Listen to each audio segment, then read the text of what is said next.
25 दिसंबर 2020 को आज हम कोडियासर गांव पहुंचे हैं।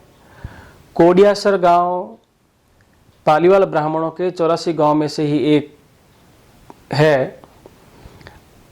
फतेहगढ़ बिंजोराई से करीब 9 किलोमीटर दूर है ये कोडियासर गांव।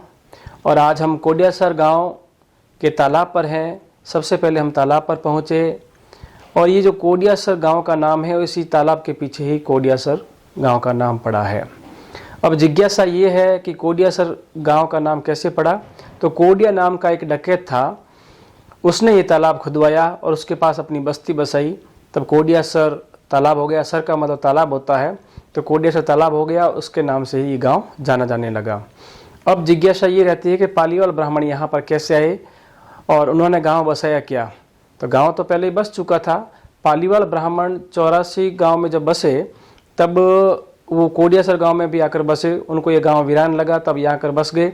और चारों ओर तलहटी में आने से, पानी की आवक होने से, और चूँकि पालीवाल कृषि प्रधान जाति थी तो उनको भी ऐसी जगह की ज़रूरत थी, तो यहाँ आकर बस गए।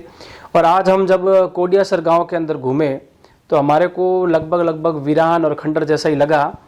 और कोडियासर गांव में जब हम घूमने लगे तो हमारे को यहाँ पर सिर्फ 2 या 3 कोई मकान कुछ खंडर अवस्था में मिले, बाकी सब जमींदोज मतलब मामूली कोई कंकर पत्थर थे। और कुछ छतरियाँ हमें दिखाई दी। जब हम मकानों के अंदर गए तो हमें ऐसा लगा कि मकान पूरे बने हुए होंगे, लेकिन मकानों को भी थोड़ा बहुत गिराया गया स्थानीय लोगों द्वारा।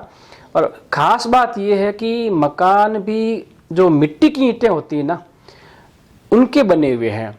आज से 70-80 साल पहले पंडित शिवानंद जी पालीवाल यहाँ आए थे। उनके पास फोटोग्राफी का कोई साधन नहीं था, लेकिन उन्होंने अपने पुस्तक पालीवाल इतिहास में लिखा है कि इस इलाके कोडियासर, सांडा, सांदवा जो गांव है, इनके आसपास के जो मकान है वो सब मिट्टी की ईंटों से बने हुए हैं। तो हमारी भी जिज्ञासा थी, हम लोग भी वहाँ पहुँचे और आज हम इन गाँव का जो हमने भ्रमण किया तब देखा कि यहाँ पर वास्तव में मिट्टी की ईंटों के ही मकान हैं, कुछ गिरे हुए हैं। हमारे साथ इसी गाँव में रहने वाले एक भूराराम दर्जी है, वो भी साथ में चले। उन्होंने बताया कि एक मकान हमारे पूर्वजों के कब्जे में रहा है, लेकिन हमने उनको पूछा भी कि आपके जो पूर्वज हैं उन्होंने ये मकान छोड़ा क्यों, अभी क्यों नहीं रहते हैं। तो उन्होंने वही कहानी बताई कुलदरा खबा वाली कि यहाँ जो पालीवाल मकान छोड़ के गए हैं ना, वो अब इस मकान में कोई बस नहीं पाया, समृद्ध नहीं हो पाया, संपन्न नहीं हो पाया।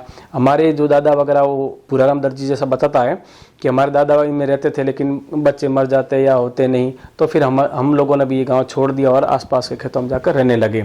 तो फिर हम उन मकानों को देखने के बाद में फिर आगे चले छतरियों के पास, जहाँ एक हनुमान जी की मूर्ति रखी हुई है। तो भूराराम ने हमारे को बताया कि ये पालीवालों के समय की है और इस हनुमान जी की मूर्ति को हम आज मंगलवार को, शनिवार को पूजन करते हैं। छतरियाँ देखी। फिर हम वापस कोडियासर तालाब पर गए तो कोडियासर तालाब पर भी वही कुलदरा की तरह एक हनुमान जी की मूर्ति की चौकी बनी हुई है, पास में एक पठियाल है और उसके पास में कोई पुराना मंदिर नुमा भी हमें कोई खंडर दिखाई दिया। और कोडियासर तालाब पर भी एक छतरी हमें दिखाई दी जो पालीवालों के समय की बनी हुई है। अब वापस जिज्ञासा यही रहती है इतिहासकारों की भी और पालीवाल समाज के लोगों की भी, कोडियासर गांव आखिर किन पालीवालों का है।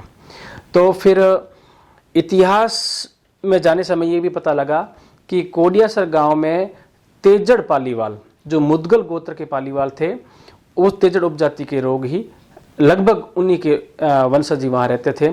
और तेजड़ पालीवालों के वैसे भी 84 गांव भी अपनी उप जातियों के नाम से ही बसे हुए थे, जैसे कुलदरा के नाम से कुलदर है, धामटा है, तो वैसे ही तेजड़ पालीवालों का कोडियासर गांव था और एक समुदाय के रूप में अपने उपजातियों के लोग रहते थे। तो ये तेजड़ पालीवालों का गांव है कोडियासर। और आज हमारी यात्रा इस कोडियासर से आगे भी रहेगी। नमस्कार।